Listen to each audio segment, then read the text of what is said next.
We're live in Tel Aviv as Donald Trump reiterates the war with Iran is designed to eliminate the threat from a terrorist regime, and going to war was the last best chance to stop Iran posing a threat to America. In the last hour, the U.S. Secretary of State Marco Rubio went further, saying Washington anticipated a strike on Iran from Israel and so launched a preemptive campaign to prevent reprisals against America. It comes as the US and Israel continued military strikes for a third day, with the Iranian Red Crescent saying more than 550 people have now been killed. Well, there's been a significant escalation of the conflict, with Iran staging retaliatory strikes right across the Middle East following the killing of its supreme leader, Ayatollah Khamenei. While the US and Israel have continued their attacks on Iranian targets, including in Tehran, with many huge explosions reported there today. Lebanon has been drawn into the conflict, with the health ministry there saying at least 52 people have been killed in Israeli strikes. Israel says it was simply responding to attacks by the Iran-backed militant group Hezbollah. And Iran has continued to hit back at states and bases allied to the US across the Middle East. In Cyprus, 2 drones heading for RAF Akrotiri were intercepted following a drone attack last night.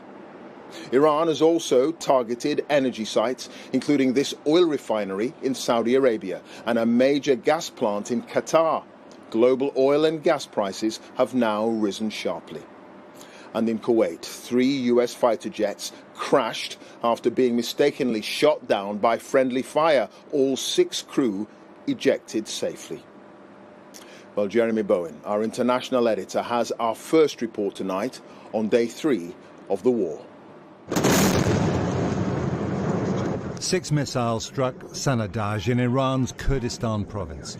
Official Iranian media said densely populated neighborhoods were hit.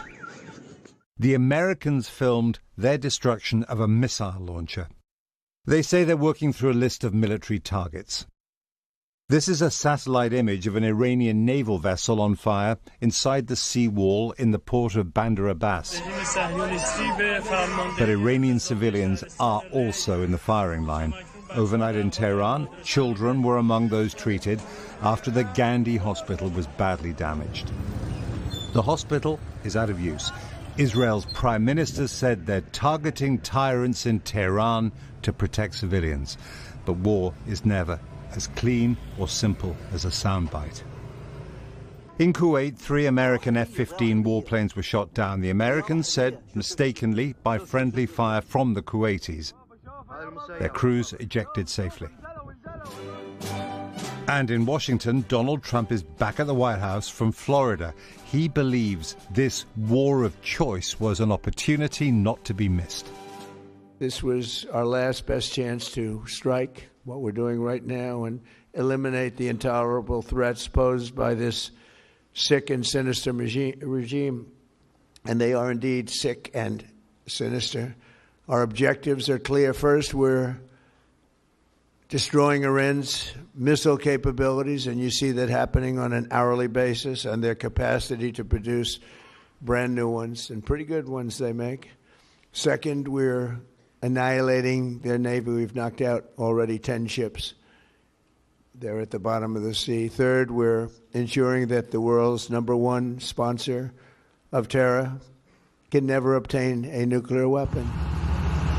The war is spreading across the Middle East. The Saudis' biggest oil refinery, Ras Tanura, was shut down by an Iranian attack. Iran is targeting Arab oil states across the Gulf, trying to disrupt and outflank America's power, hoping the Saudis and others will put pressure on Donald Trump to end the war. But making Gulf Arab states who did not want the war into targets, this was Dubai, looks to be a bad mistake for Iran, pushing them closer to the US and Israel. The Israelis attacked Beirut after Iran's Lebanese ally Hezbollah fired into Israel's north. Hezbollah was considered to be one of Iran's main weapons against Israel until the Israelis killed its leaders and destroyed much of its missile stockpile in the Gaza war. Israel is now threatening a new offensive in Lebanon. It feels as if Israel and the US see an opportunity to take care of unfinished business in the region. It's coming at a cost for the Israelis, with funerals in Bet Shemesh near Jerusalem of civilians killed by an Iranian missile. Israel's air defense system is strong, but not infallible. It has a finite supply of interceptors. Iran is calibrating its attacks to try to force Israel to burn through its defenses. In Bet Shemesh, Benjamin Netanyahu, the Prime Minister, restated his war aims. If this regime, this terrorist regime of the kind we've never seen in the world, if they get nuclear weapons and the means to deliver them, ballistic missiles, intercontinental ballistic missiles, they will threaten all of humanity. In Tehran tonight, the regime's loyalists are back on the streets. They've built an important core of support. Over the weekend, they filled the main square in the city of Isfahan. An internet blackout makes it hard to gauge the mood in Iran, but BBC Persian has been able to contact Iranians who want the fall of the regime. Bakeries and petrol stations are busy. The streets are not busy. The main concern here is that the US might do a deal and the authorities begin oppressing people all over again. I think the Revolutionary Guard still has power on the ground, and this is what makes people afraid. People feel anxious and elated all at once. With every explosion, some shout with joy from their windows. There are many security stations around the city stopping people that they deem suspicious. We are tired, very tired. The death of Khamenei is not enough. They all need to go. It is only day 3 of the war. This has a long way to go. A deepening debate about the legality of America and Israel's decision to go to war, probably weeks of airstrikes, and without doubt, years of consequences. Jeremy Bowen, BBC News. An overview there of the main developments today from Jeremy. Well, in the last hour, it's been confirmed that 6 US service personnel have now been killed in action. Earlier, Donald Trump said he attacked Iran because it was the last best chance to strike and to eliminate the intolerable threats posed by this sick and sinister regime. Well, Sarah Smith is live outside the White House for us now. Sarah. Yeah, Donald Trump was in sunny Florida when he launched this attack on Iran, but he's now back here in a snowy White House where he appeared live on television talking about the war for the first time, but he didn't take questions from any of the reporters like me who were in the room with him. Donald Trump was awarding medals to the heroes of previous American wars as he made his case for why today's serving military are risking their lives again. The regime already had missiles capable of hitting Europe and our bases, both local and overseas, and would soon have had missiles capable of reaching our beautiful America. The purpose of this fast-growing missile program was to shield their nuclear weapon development. Donald Trump always railed against the war in Iraq and other previous American attempts to effect regime change. He promised voters no new foreign wars. The Defence Secretary, Pete Hegseth, served in Iraq. He says this conflict is different from that invasion in 2003. No stupid rules of engagement, no nation-building quagmire, no democracy-building exercise, no politically correct wars. We fight to win, and we don't waste time. This is not a so-called regime change war. But the regime sure did change. And the world is better off for it. When 3 US fighter jets were down by friendly fire in Kuwait, no Americans died. The pilots ejected safely. But 6 military personnel have been killed already, 18 seriously wounded. It's news like this that makes formerly loyal Trump supporters cry betrayal. Ex-Republican Congresswoman Marjorie Taylor Greene reposted pictures of what Iran said was the strike that hit a school building and said, "I did not vote for this in elections or Congress. This is not what we thought MAGA was supposed to be. Shame." President Trump did not ask Congress for a vote to authorise military action before launching this attack. And Democrats say they have not heard a convincing reason for attacking Iran. Will the real reason for this operation please stand up? because it is changing by the hour, right? It's regime change one moment, it's some undefined imminent threat, which, by the way, is a lie, right? There is no imminent threat. The Secretary of State came to Congress to explain the need for this attack, despite Iran being years away from developing a nuclear weapon.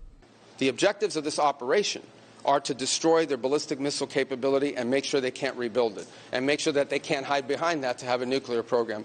That's the objective of the mission. That said, abundantly clear, we would love for there to be an Iran that's not governed by radical Shia clerics.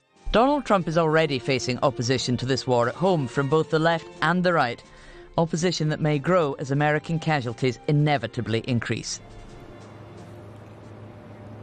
Sarah, there do seem to be shifting rationales for this war coming from American officials. Regime change, fears over reprisals after an Israeli attack, imminent threats, nuclear weapons ambitions, and so on. I suppose all that could be true at the same time, but are the American people a little confused?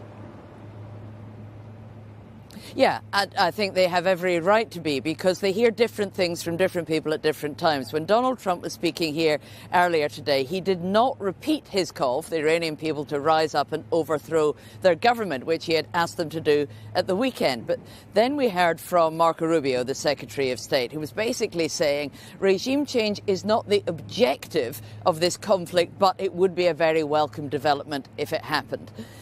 And the other big question is, we know Iran does not have a nuclear weapon and was not on the brink of developing one, not least because the US bombed their nuclear sites just 9 months ago. So why was this attack necessary now? Well, what we've been hearing from administration officials today is that it was necessary to take out Iran's ballistic conventional weapons, because if and when it did develop a nuclear weapon, it would use those conventional weapons to defend it.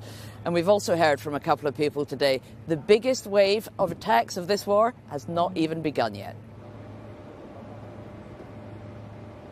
All right. Sarah, thank you. Sarah Smith, our North America editor there, live outside the White House. Well, it's understood RAF Fairford in Gloucestershire and the military base at Diego Garcia in the Indian Ocean will be used by the Americans for defensive strikes on Iranian missile sites. Meanwhile, sirens have been sounding at RAF Akrotiri in Cyprus, warning of a potential attack. The British base there has already been targeted by Iran. One drone hit the runway. Security has been boosted with additional fighter jets, but families on the base have been told to leave. Jessica Parker has just arrived in Larnaca in Cyprus for us and can speak to us now. Jessica, I suppose these are particularly anxious times for the folks on the base. Absolutely. It's been a pretty dramatic 48 hours here in Cyprus. So today we heard from the Cypriot government that 2 drones have been intercepted, that they say were heading towards the base RAF at Kratiri. And that's after, as you mentioned, a drone actually struck the base on Sunday night. There were no casualties, we're told, and the damage was limited. But where did that drone come from? Well, there are unconfirmed reports that the Iranian-backed Hezbollah group in Lebanon may have been behind the launch, but that has not been confirmed. What has been confirmed by UK officials is that they say that that first drone was launched before UK Prime Minister Keir Starmer said the US could use bases for what he's described as limited and defensive measures in order to strike Iranian missile sites. In the House of Commons, the British Prime Minister also said that Cyprus, bases here in Cyprus, were not being used by US bombers. The Cypriot government itself very keen to stress that it isn't involved in the wider conflict. And for the people of Cyprus, of course, an anxious wait to see if the situation escalates. Jess, thank you. Jess Parker, who's just arrived on Cyprus for us. Thank you. Well, Sir Keir Starmer says the government doesn't believe in regime change from the skies and said his decision not to get involved in the initial strikes on Iran was in Britain's national interest. That is what I've done and I stand by it, he said. Well, his statement in the Commons came after Donald Trump said he was very disappointed in the Prime Minister for taking too long to accept a US request to use British military bases for defensive strikes on Iranian missile sites. Well, Chris Mason is at Westminster for us tonight. Chris. Clive, the Prime Minister today explicitly and directly set out his view on this conflict after a couple of days in which his ministers were really struggling to cogently articulate what they made of America and Israel's actions and why. Let me play you around half a dozen contributions to the debate in the House of Commons this afternoon. It lasted for around 2.5 hours. We'll start with the Prime Minister. This government does not believe in regime change from the skies, and I thank him for his question. The lessons of history have taught us that it is important when we make decisions like this that we establish there is a lawful basis for what the United Kingdom is doing. That is one of the lessons from Iraq. And that there's a viable, thought-through plan. They're the principles I applied to the decision not to get involved in the offensive strikes of the US and Israel. They're also the principles I applied separately to the separate decision and a separate request from the US to be able to take defensive action. On Saturday, our allies in Canada and Australia immediately backed the action taken by America against this despotic regime in Tehran.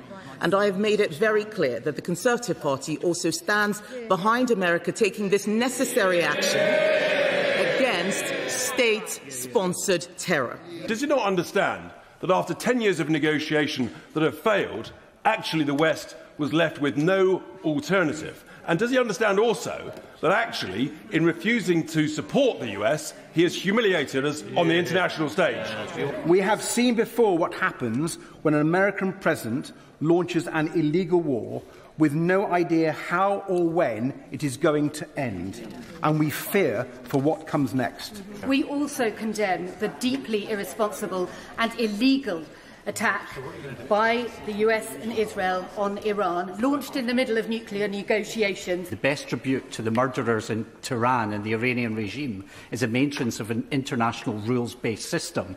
And more than that, we owe it to the people across the region to learn from the instability that we had in the aftermath of Iraq. The question for today that people want us to ask is when will people be coming home, especially from Doha and Dubai?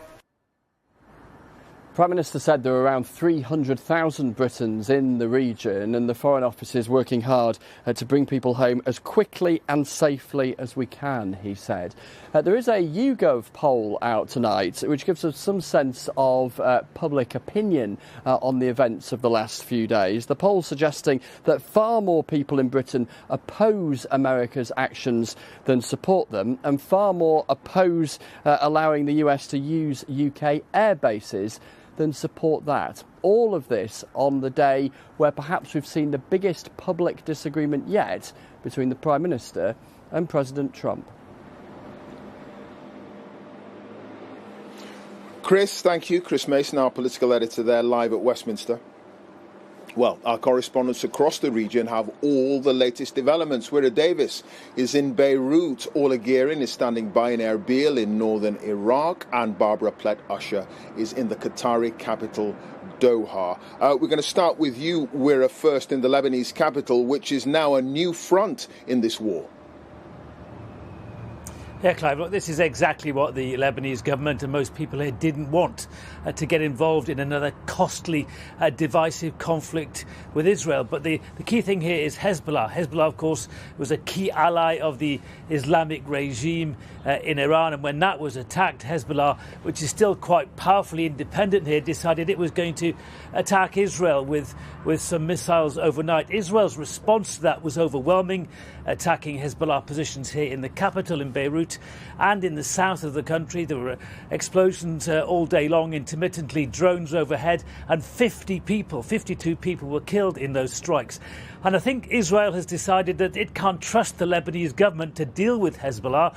So the Israelis have said tonight that they're going to carry on targeting specific Hezbollah figures and installations until they're happy that Hezbollah has been defeated. And to that end tonight, there's been a warning to more than 30 towns and villages in southern Lebanon Iran to be evacuated because that Israeli military operation is ongoing.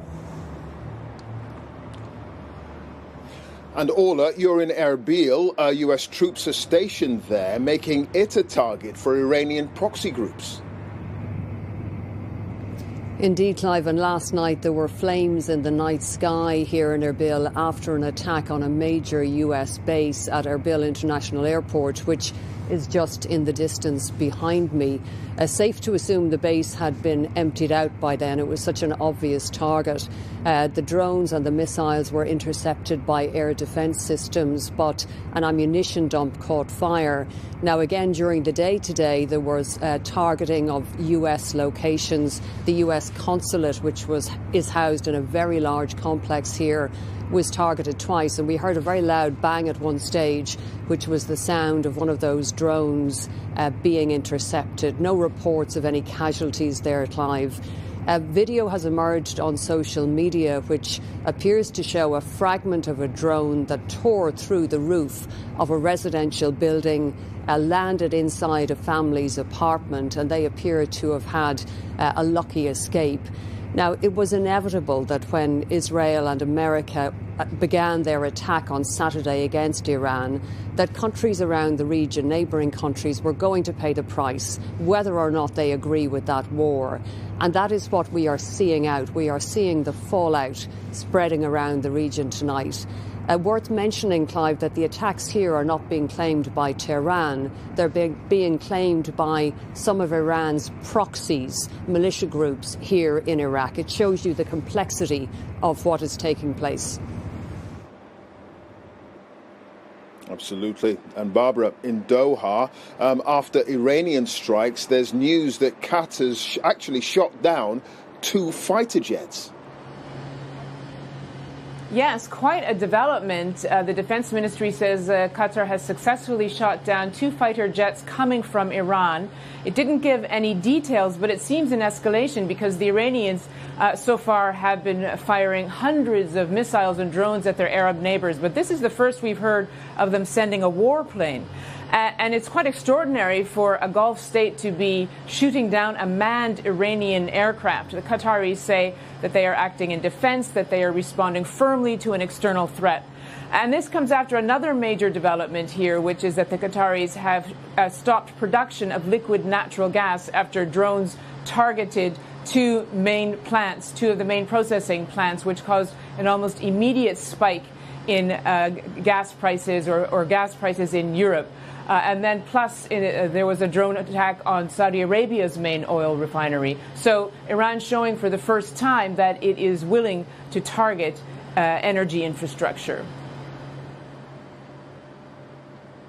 OK, Barbara in Doha, Ola in Erbil and Wira Davis in Beirut. Many thanks to you all.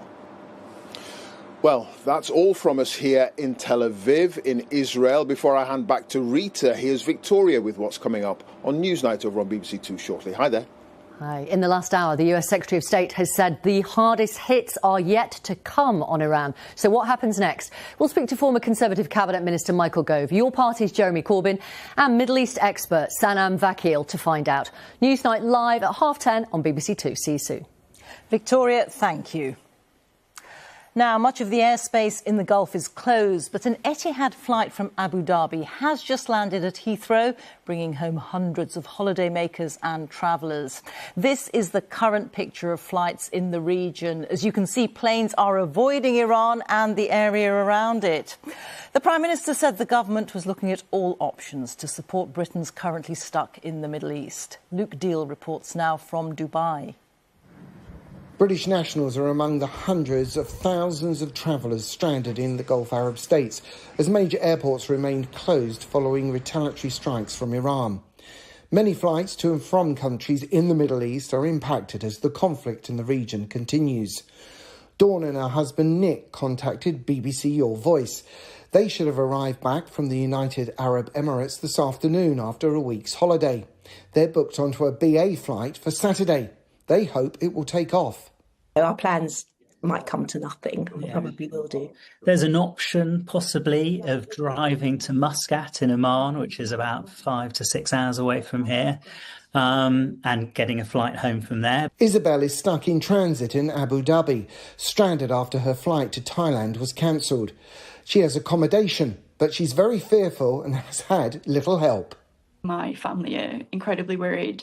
They're trying to contact the embassy and Etihad because we've had no communication from either. I have signed up to the alerts from the British embassy, but as of yet, haven't had any update. The travel situation here in Dubai remains extremely fluid. However, within the last hour, Emirates, the main airline, have issued a statement saying that they're going to be operating a limited number of flights commencing tonight, the 2nd of March.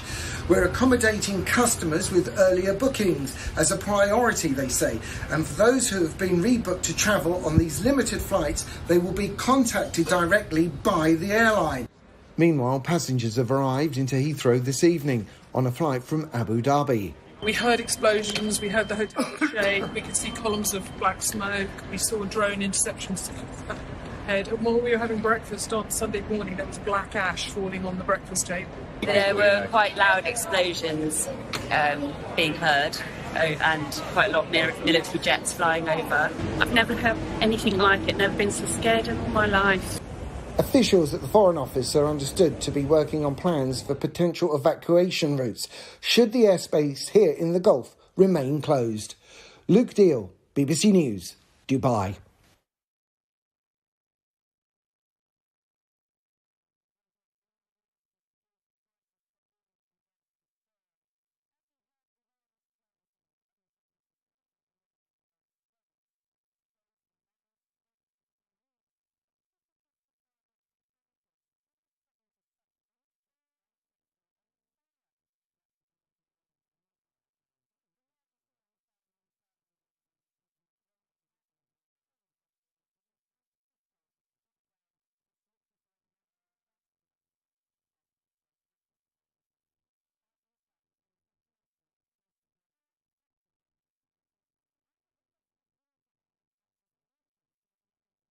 In June, the 12-day war, it took the Israelis quite some time, including help from the United States, to take out Iranian nuclear facilities and other military infrastructure. But from what I'm observing right now, Joe, let me cut you off real quick because I see the speaker real quick speaking about this Gang of 8 meeting. We'll get back to you, but let's listen into this live here on Live Now. A briefing from what was really a gang of 8, it became, I think, a game of 20. I stand here with our other chairman, Rick Crawford, of our Intelligence Committee, House Intel Committee, and Chairman Tom Cole of the Appropriations Committee. We brought the appropriators, the chair and the ranking member in and expanded the group to talk about all aspects of this. We got a great briefing, as you know, from the leaders of this, Secretary of State Rubio and the Secretary of War, Hegseth. John Ratcliffe was there, CIA director, and of course, General Raisin Kane, Joint Chiefs of Staff. They gave us operational details. They gave us the rationale for what was done. And I was very satisfied with the briefing. It follows up on the original Gang of 8 briefing that we had more than a week ago, several days before the Operation Epic Fury began. I was satisfied at that time. I had, as I can speak for myself, as the leader of the legislative branch, the Speaker of the House, I had multiple follow-ups with the Secretary of State. I spoke with the President about it multiple times, and that was in advance of the operation, and we knew what was happening. I think there are two critical points that I just want to emphasize, the non-classified summary of what has happened here. First of all, to me, the most critical point is that this was a defensive measure, a defensive operation. And why is that? I took some notes, and this is not classified, so I'll tell you what I think is important. Israel was determined to act in their own defense here, with or without American support. Why? Because Israel faced what they deemed to be an existential threat. Iran was building missiles at a radical and a rapid clip to the point where our allies in the region could not keep up. As you know, Iran has long vowed to take out Israel, wipe it off the map, and they have long seen that as a critical threat to their very existence. Because Israel was determined to act, with or without the U.S., our commander-in-chief and the administration and the officials I just named had a very difficult decision to make. They had to evaluate the threats to the U.S., to our troops, to our installations, to our assets in the region and beyond. And they determined, because of the exquisite intelligence that we had, that if Israel fired upon Iran and took action against Iran to take out the missiles, then they would have immediately retaliated against U.S. personnel and assets. We have troops in harm's way, and we have many Americans in the region, and that was of great concern. If we had waited for all of those eventualities to take place, the consequences of inaction on our part could have been devastating. We don't know at what magnitude, but you can assume, because it is common sense, that if Iran had begun to fire all of their missile arsenal, short and mid-range missiles, at our personnel and our assets and our installations, we would have suffered staggering losses. And if we had waited to respond before acting first, then those losses would have been far greater than if we had done what we did. That was their decision. I can guarantee you this: if we had not acted, if the president, the commander-in-chief, had not acted as he did, those same officials would have been hauled in here by members of Congress and asked them why in the world they waited if they had exquisite intelligence, knowing that that would happen, that we would suffer such staggering losses. Why did they not act to prevent it? So I am convinced that they did the right thing. There's another critical point. What were the objectives?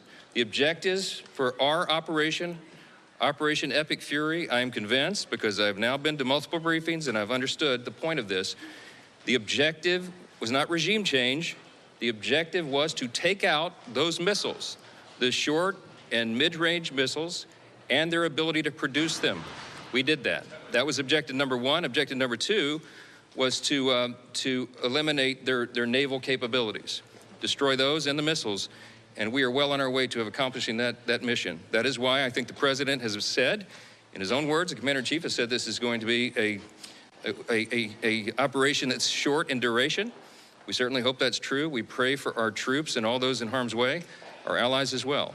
I am encouraged that our NATO allies are standing with us. The Arab states are largely standing with us, publicly, certainly privately. Iran was a great threat to everybody in the region and everybody in the world because it was an evil regime. The Ayatollah is no more.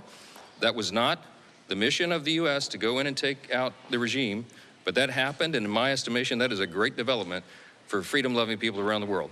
You guys want to make any comments? Take questions. Go ahead, Rahim. Sorry, Speaker. Yes. Do you guys discuss the need for a supplemental to get some new munitions and other things that our military might need? It was brought up in discussion.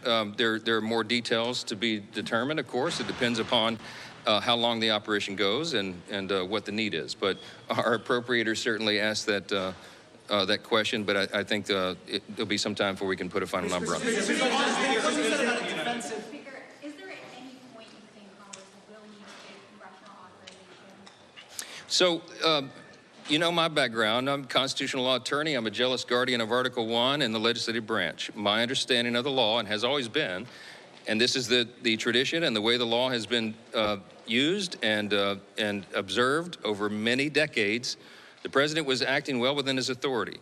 What I just told you is the scope of what happened here and the situational awareness that they had at the time to make this decision. It's not a declaration of war. It's not something that the president was required, because it's defensive in nature and in design and in necessity, to come to Congress and get a vote first. And if they had briefed a larger group than the Gang of Eight, you know, there's a real threat that very sensitive intelligence that we had, you know, might have been leaked or something. So this is why the commander-in-chief of our armed forces has the latitude that any commander-in-chief, any president always has, because they have a set of information that is sensitive, timely, and urgent, and they have to be able to act upon it. They did that. Now, there are, as you know, under our system, there are timetables that are involved here, but I think the idea that we would move a War Powers Act vote right now, I mean, it will be forced to the floor. But the idea that we would take the ability of our commander-in-chief, the president, take his authority away right now to finish this job is a frightening prospect to me. It's dangerous, and I am certainly hopeful, and I believe we do have the votes to put it down. That's going to be a good thing for the country and our security and stability. But should the Congress authorize this war, Mr. Speaker? Defensive operation if the U.S. struck first, Mr. Speaker. The U.S. struck in a defensive posture if we knew for a fact. Wait a minute. Let me answer the question.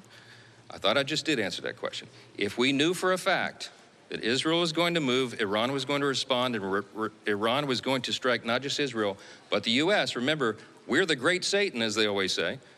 Israel's the little Satan, okay? That they would act. We knew that intelligence. There was a name for the plan. We had all the information, all the intelligence. I'm not going to tell you how we knew that, but we did. We have the greatest intelligence operation in the world and the greatest military. And we had an obligation and responsibility to use it to protect our interest, our people first, our troops, and our personnel and our assets. That is an America first objective. That is the objective of the country. The first responsibility of the federal government is to protect the country and its interests, and that's what we did here. I don't know how it's... Congress has the authority to declare war. Shouldn't it have authorized this war? In my view, right now, our military and the commander-in-chief, he is presiding over the completion of an operation that was limited in scope, limited in its objective, and absolutely necessary for our defense. I think that operation will be wound up quickly. By God's grace, it will. That is our prayer for everybody involved, our troops and everyone else. And, of course, for the people of Iran, who are now rising up euphorically to have a chance for freedom, to have an evil, murderous regime removed. It is a great thing and a great time in history, and we're proud to be a part of it. Thank you. All right, just listening in there to Speaker Johnson and now Mark Warner, Democrats stepping up. Let's listen back in. Obviously, I've got a slightly different take. Let me start with acknowledgement of the 4 American soldiers who've been lost. 6 now. 6 American soldiers who've been lost, and the expectation that more will be lost. Let me also indicate that the demise of the Iranian leadership, I shed no tears for. Let's also be clear. I said before, I say now, there was no imminent threat to the United States of America by the Iranians. There was a threat to Israel. But if we equate a threat to Israel as the equivalent of an imminent threat to the United States, then we are in uncharted territory. We have seen the goals for this operation change now, I believe, 4 or 5 times. A week ago, it was about the Iranian nuclear capacity. A few days later, it was about taking out the ballistic missiles. It was then, in the president's own words, about regime change. Excuse me. I think somebody claimed to have invented cell phones, I could turn them off. It was then about regime change, and now we hear it's about sinking the Iranian fleet. A question I asked is, when the President of the United States says to the Iranian people, rise up, this is your chance to take your country back. What happens if 100,000 Iranian citizens go onto the streets of Tehran and the IRGC forces, which are brutal, murder 5,000, murder 10,000, murder 20,000? Does the United States of America have an obligation there, since the president called them into the streets?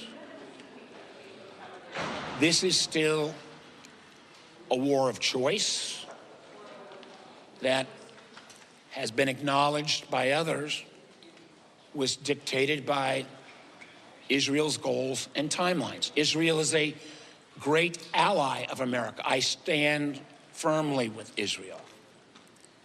But I believe at the end of the day, when we are talking about putting American soldiers in harm's way, when we have American casualties and expectations of more, there needs to be the proof of an imminent threat to American interest. I still don't think that standard has been met. I think the president needs to come before the Congress, and for that matter, the American people, and decide amongst these 4 or 5 goals that have been laid out, what is the real goal? What is the objective? What is our exit plan?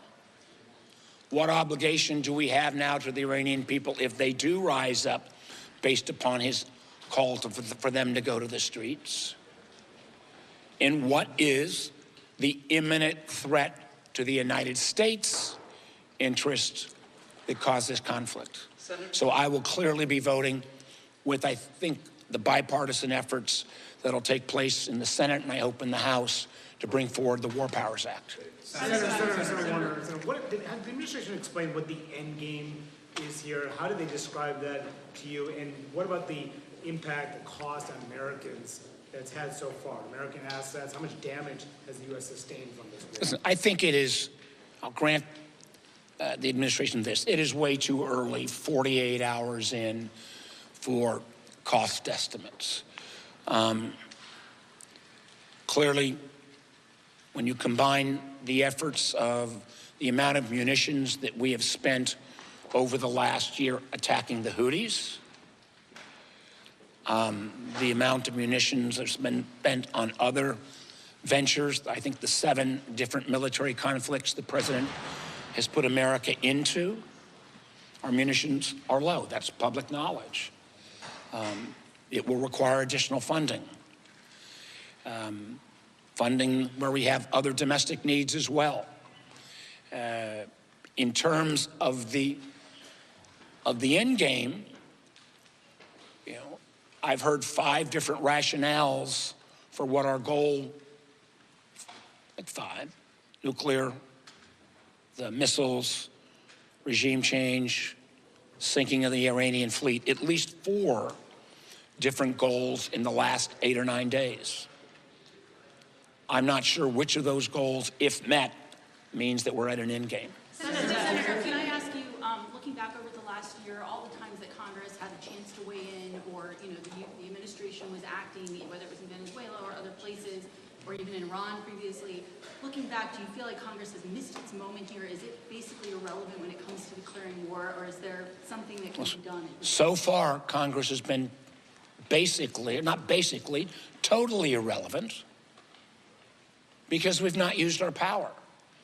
And again, I'll go back to the irony of, if you look back in early January, when the Iranian people bravely, against this, again, awful regime, were in the streets on record numbers, you could have actually made a case then that taking a strike towards the IRGC might have pushed the people forward and the regime to crumble. We couldn't do that for 2 reasons. Because the military capability that we would normally have in the region, the aircraft carrier Ford, was off the coast of Venezuela on another one of the president's military follies.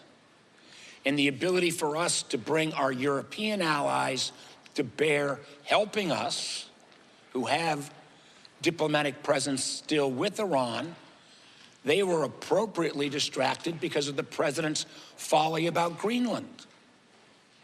So I might not have agreed with an action then, but at least there was a logic to that moment in time.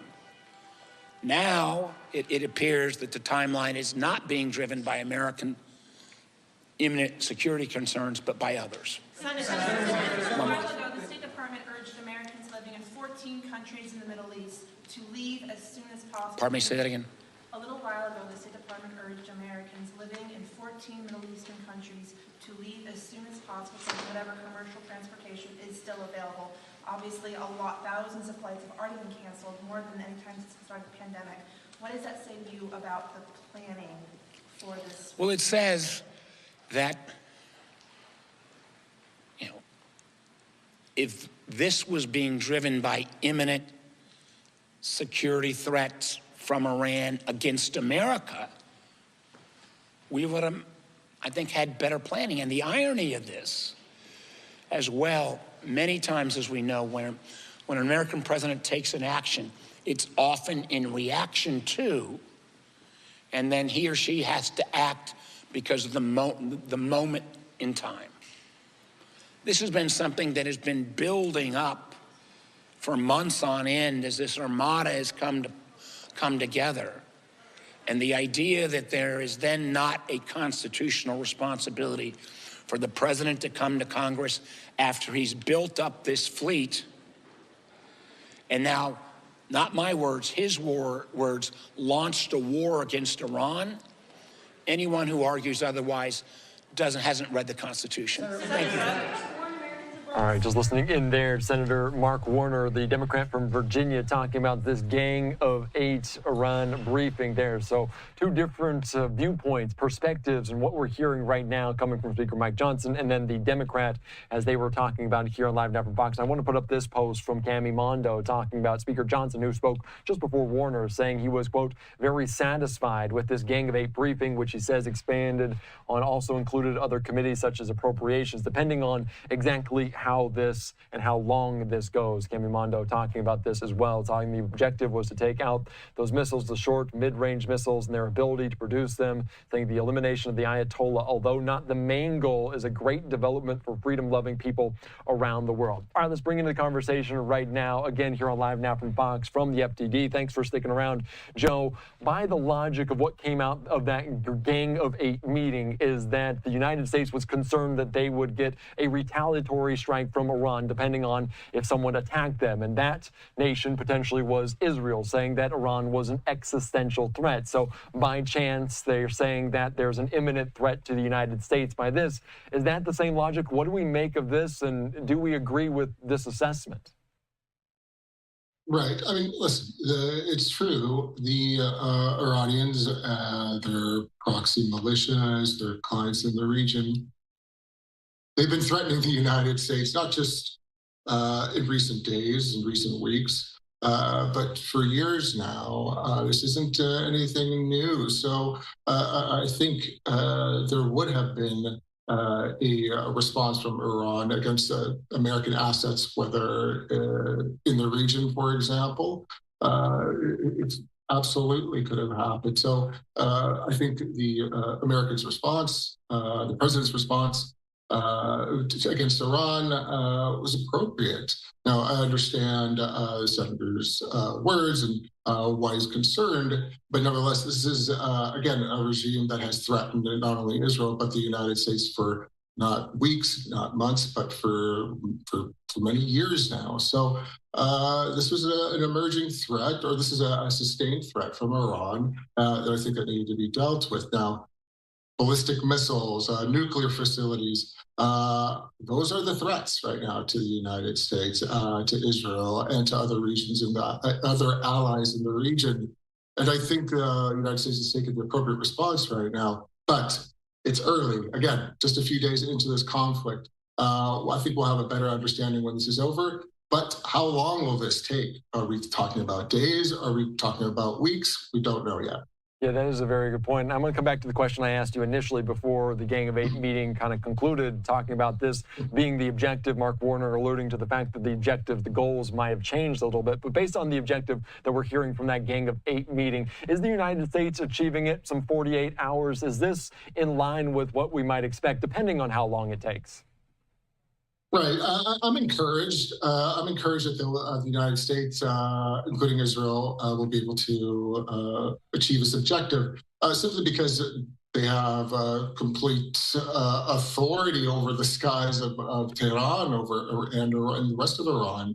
right now. So, and of course, the United States military has the capability to eliminate these threats, eliminate the underground infrastructure in Iran that's housing either the nuclear facilities or these short and long-range ballistic missile sites. So absolutely, it can be done. Now, I think the big question here, more than anything, is that how long will the United States, how long is the United States willing to take to achieve this objective? Again, goes back to, are we thinking, are we talking about days or weeks here?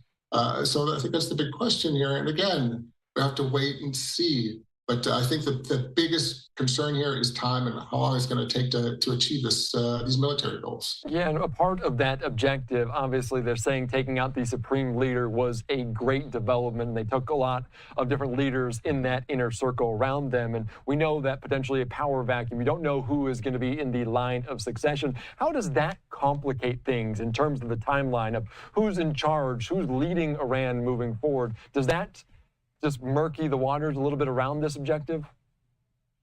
It's definitely possible. When you do not know who the leader is, it can complicate things. But I think either of course, the Israelis or, of course, the United States has the intelligence or the capabilities to understand who is leading the forces or who has replaced the current leadership in Tehran, even if it hasn't been made public. All right, so I think that's one thing that I guess you could say it gives me hope about this. So nevertheless, it can complicate things, but I have not seen any indication that the Iranian regime is spiraling out of control.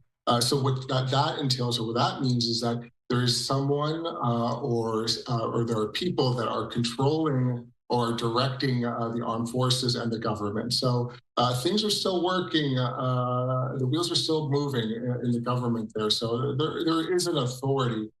We just don't know exactly who that authority is, at least publicly. But again, American intelligence agencies and, of course, Israeli intelligence agencies probably have a good idea who it is. Yeah, obviously a little bit is scattered, but they will clear it out. We're still, again, like 48 hours into this. I do want to ask you, because we're getting new live reports from on the ground in the Middle East, including in Israel, Trey Ying saying missile sirens sounding across northern Israel. We do have this live picture right now in Tel Aviv, and we've seen some flares, some sirens sounding, and it's an empty street, but it's also in the middle of the night as the officials in Israel telling people to hunker down for the time being based on this. But based on what we're seeing right now, Joe, from around the retaliation, because we've seen strikes in neighboring countries, 6 U.S. service members tragically losing their lives. What does that signal to you, how they are handling this counterattack, how they're handling this response?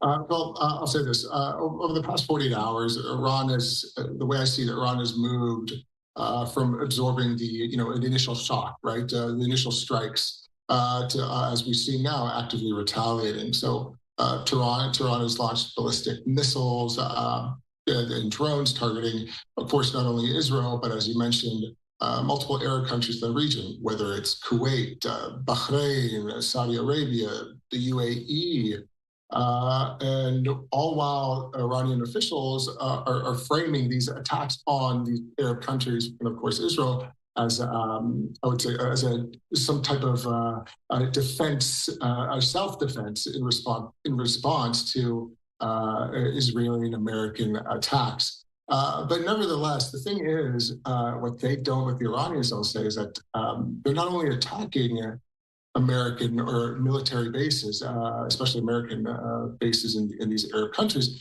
I believe that they're deliberately attacking civilian targets in these countries. So that's a problem. Of course, Iranian attacks in the region have resulted in confirmed impacts, civilian casualties, and it underscores that this is not, right now what's happening, it's not a symbolic retaliation. It's Iran using its high-end capabilities. This is serious, essentially. So, at the end of the day, I think the Iranian leadership is signaling further escalation remains on the table. The officials have warned that U.S. military bases in the region could be targeted, could be further targeted if Washington continues to attack Iran. which creates instability in the region. So again, this is just the first few days, but I think the United States, the region, Iran, of course, may be headed into an active war that can last days and perhaps weeks, which may create a lot of instability, especially in the oil markets. Yeah, the prolonged nature, but how exactly long? Because Secretary of Defense Pete Hegseth pushing back, saying there's not a forever war, similar to what we've seen in the past as well. I do want to ask you, because we spoke to your colleague at the FDD, Jonathan Schanzer, yesterday, talking about just this attack, this counter response from Iran. And last year in June, when Operation Midnight Hammer happened, the response not sophisticated. This time, also very unsophisticated in nature. But he said it was durable. What Iran's doing right now in terms of fighting back is durable, and they could extend this some time. Is that your assessment as well? Right, I absolutely think so. The problem, I guess you could call it a problem right now, is that the Iranians, they learned from the 12th Day War last year. They learned the mistakes that they made, right? So now I believe that the Iranians, they feel that they are fighting for survival, all right? So what they're going to do, I think, or one of the one of their options is to outlast the United States, outlast the Israelis. And how do they do that? By coordinating, by organizing their forces, and of course their proxy forces in the region, and steadily attack these either the United States military bases in the region, and of course Israel. So effectively, they're not going to launch everything that they have in a few days, all right? They're going to extend it. The longer they can extend these attacks, I think the more of a chance that they have to survive this current war. Again, it just depends a lot, I think, on how capable or what the Israelis and, of course, the United States can do as far as attacking the targets that they need to within Iran and accomplishing those goals, whether it's the nuclear facilities, whether it's the ballistic missile sites, or whether the long-range ballistic missiles or short-range, and other assets as well, like the Navy, for example, Iran's Navy. So there's a lot at play here, but I know one thing is that it can't be done in a few days. This may take some time. Yeah, patience is key, and obviously the U.S. military, the military might of the U.S. forces obviously is so pronounced and superior, but the American public, everything else, all the other factors, you have to watch out as well. Joe, my last question before I let you go, because 48 hours, we could potentially be at a month for this. That is kind of the expectation. What are you looking at the next several days? What are you keeping your eye on that could make or break what's going on in this Operation Epic Fury? Right. Well, we haven't talked a lot about, at least in our conversation now, Iran's proxies, right? You have, of course, for example, Iraqi militias that have already begun firing at the U.S. assets in the region, in Iraq, for example.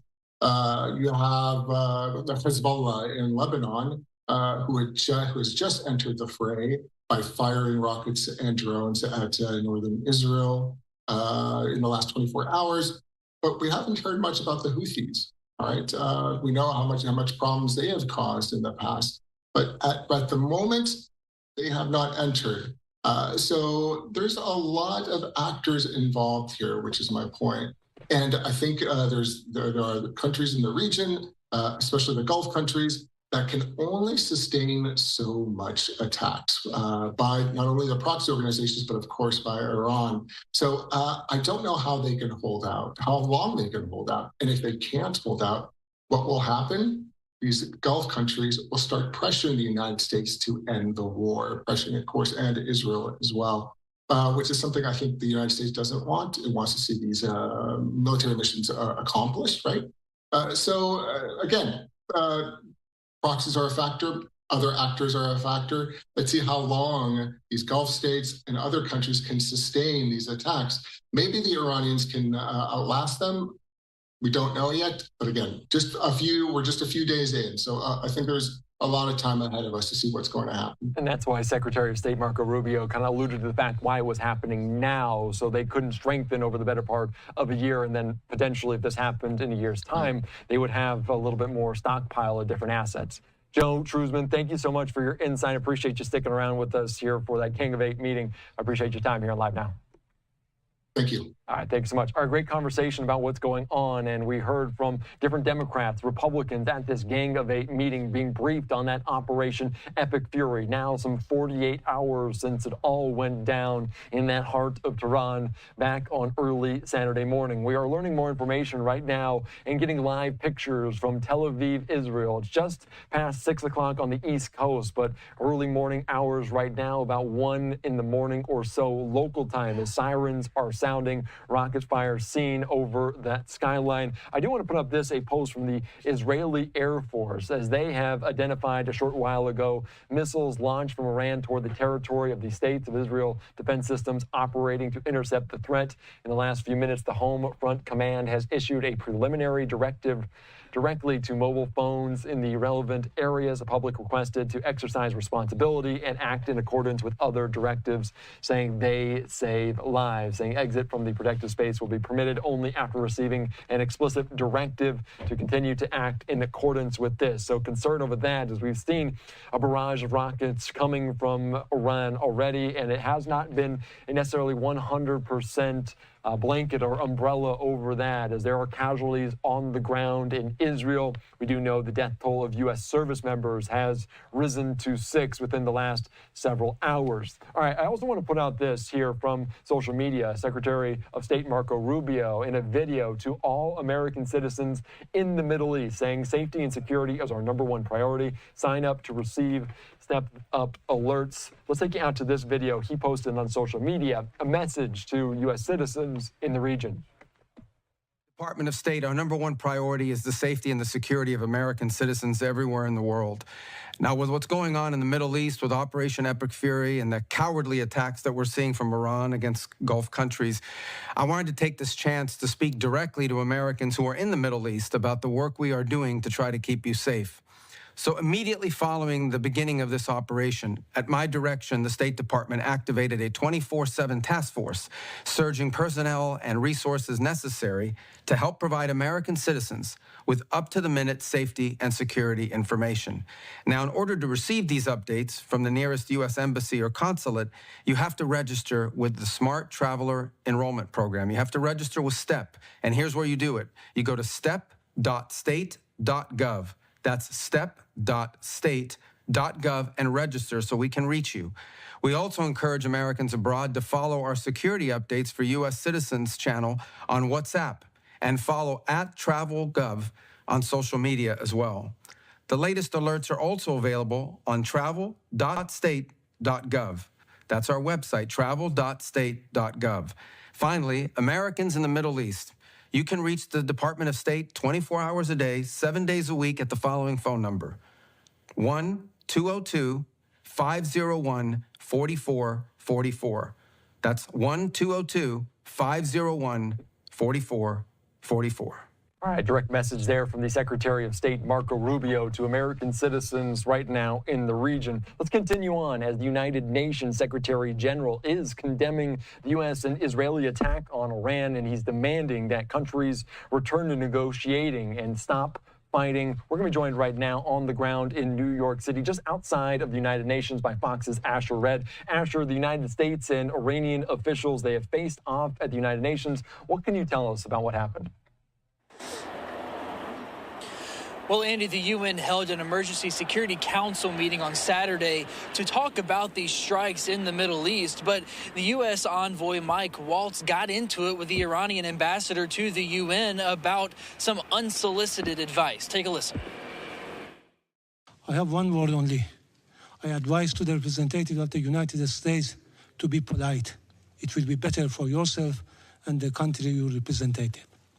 As this representative sits here in this body, representing a regime that has killed tens of thousands of its own people and imprisoned many more simply for wanting freedom from your tyranny. Thank you, Mr. President. Israeli and U.S. forces blasted Iran's military infrastructure and took out dozens of regime officials on Saturday, including the country's supreme leader. The White House says the strikes were aimed at eliminating threats from Iran and stopping the nation from building nukes. Meanwhile, many Iranians around the world celebrated the Ayatollah's death. We saw celebrations in Los Angeles, Boston, and right here in New York City. One woman even got emotional in Times Square, describing to us the regime's control over the Iranian people. This moment, I never thought that I'm going to see. I thought that I'm going to die, never see this day. So very emotional. It's you have to understand, we were in a big jail for 47 years and no hope of freedom, no hope. And anti-war protests are popping up in dozens of cities across the U.S. today. Here in New York, the NYPD says it's bumping up its security measures in certain parts of the city, especially diplomatic or religious sites. Andy? All right, thank you so much. Obviously, so many people in that country, such a melting pot in New York City, obviously with the United Nations there as well. Asher, thank you so much for your time here on Live Now. Thanks, Andy. All right, thanks so much. All right, great conversation about what's unfolding. We saw some comments from the United Nations, the Security Council meeting led by the First Lady, Melania Trump, earlier on around a different subject, but nonetheless, all eyes on what different dignitaries and delegations from countries are speaking to right now there in New York City. A live look right here in Tel Aviv in Israel, sirens sounding in the early morning hours following Operation Epic Fury. We're following it all closely here on Live Now from Fox. Let's slide away for a quick 2-minute break.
All right, welcome back in here to Live Now from Fox. I'm Eddie Mack. Depart now. That's the message from the State Department to U.S. citizens in more than a dozen countries in the Middle East following the escalation and potential extended entanglement there between the United States in that region as they unleashed Operation Epic Fury early Saturday morning. And we're hearing more, learning more about the response from Iran right now in the early morning hours. Sirens are sounding across northern Israel. You can see Trey Yanks there with the reporting, doing a great job on the ground in the middle right now of this conflict. We also heard a Gang of 8 meeting with different Democratic and Republican leaders as the Secretary of State, Marco Rubio, expressing what exactly the objectives were of this operation that's unfolding. There is 6 U.S. service members losing their lives. A live look right there in Tel Aviv. You don't really see any flares in the background, some cars coming and going, but they're urging people to stay hunkered down until they receive a all-clear alert. But obviously this could go on for some time, as President Trump saying it could happen for 4 or 5 weeks.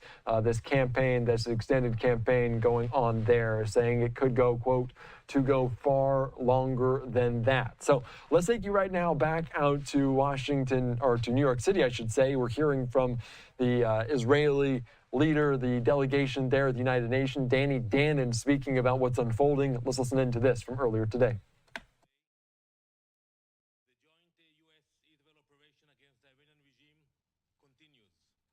Israel and the U.S. are acting with strength, coordination, and determination. We thank President Trump and Prime Minister Netanyahu for their steadfast leadership and moral clarity this critical moment. Our objectives are clear: no nuclear weapon, no ballistic missile threat, destroy their navy, and crush the regime's proxy network. We are hitting decisively, surgically, without apology. As we dismantle the regime, the Iranian leadership is lashing out in desperation. Over the past few days, missiles have been fired at Israel, most of them, but also the UAE, Saudi Arabia, Bahrain, Qatar, Oman, Kuwait, Iraq, Syria, Jordan, and even on European soil in Cyprus. This is not strategy. It is panic. It is desperate. While we strike military facilities and the machinery of terror with precision, the Iranian regime strikes civilians, families, airports, hotels, shopping centers, people's homes. In Beit Shemesh, a city near Jerusalem, 4 apartment buildings were destroyed. 9 innocent people were murdered, including these 3 young siblings, Sarah, Abigail, and Yaakov Biton. Same family, together.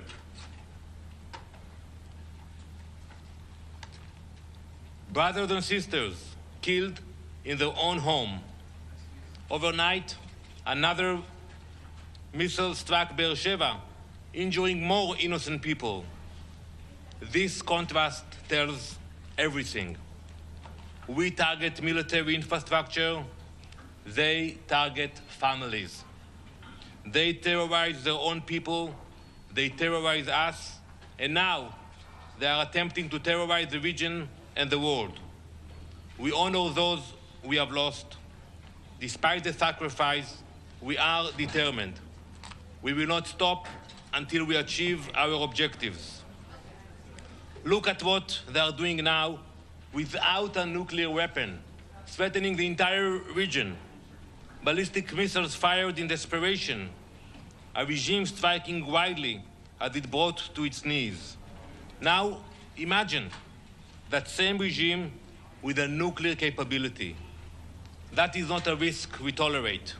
That is a reality we will not allow. That is why the joint operation was necessary. We do not just talk about stopping the Iranian regime, we are stopping it.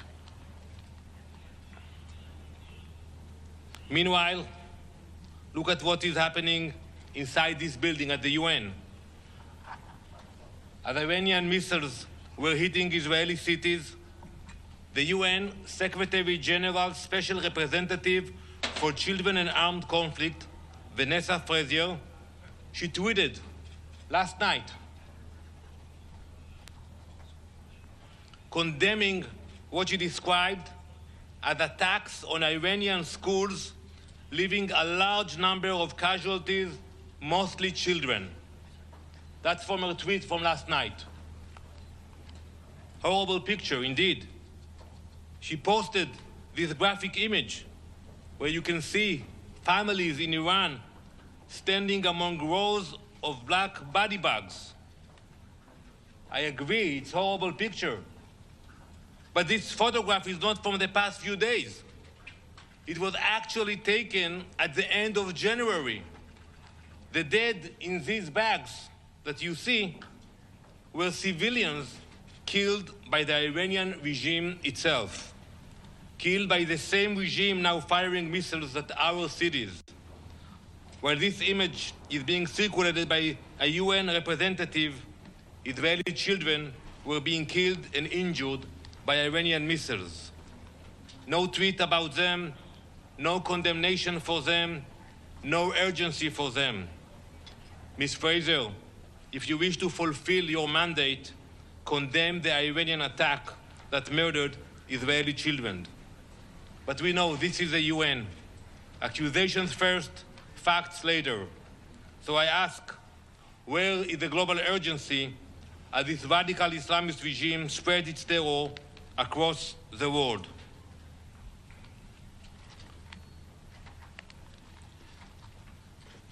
I will be clear.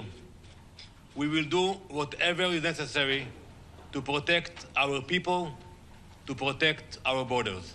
Thank you very much. What about a comment on the Iranian schoolgirls killed in Nanif? Well, please.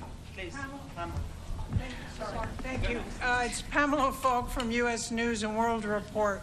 We heard just this morning from the U.S. that there will be several more weeks of strikes. Are Iranian nuclear facilities within those targets? Thank you. So I said it very clearly that one of the goals of this joint operation is to make sure that they don't have nuclear capabilities to threaten the entire world. And we all know that those sites, unfortunately, after the summer, they continue to develop them and to rebuild them. So we will do whatever is necessary to make sure they don't have nuclear capability. All right, just listening in there from the delegation, Israel's Danny Danon speaking at the United Nations, talking about what could be a prolonged entanglement in the region. And the U.S. State Department also urging U.S. citizens in neighboring countries around Iran to depart now. You can see this from the representative Ansari from Arizona saying Americans in the Middle East, depart now, follow all State Department instructions. You can see the amount of countries between Bahrain, Egypt, Iran, Iraq, obviously Jordan, Kuwait, Lebanon, Oman, Qatar, Saudi Arabia, Syria, UAE, Yemen, and others. So concern for U.S. citizens in the region, as we do know that 6 U.S. service members tragically losing their lives following this Operation Epic Fury. I'm Andy Mack. We're back after this.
Welcome back in here to Live Now from Fox. I'm Andy Mack. Impacts from this operation in Iran are continuing to be felt worldwide. As we're looking live right now, they're in Tel Aviv in Israel. As the U.S. and Israel, they're striking targets across Iran, and the Iranians are responding with missile and drone attacks of their own on countries throughout the Middle East.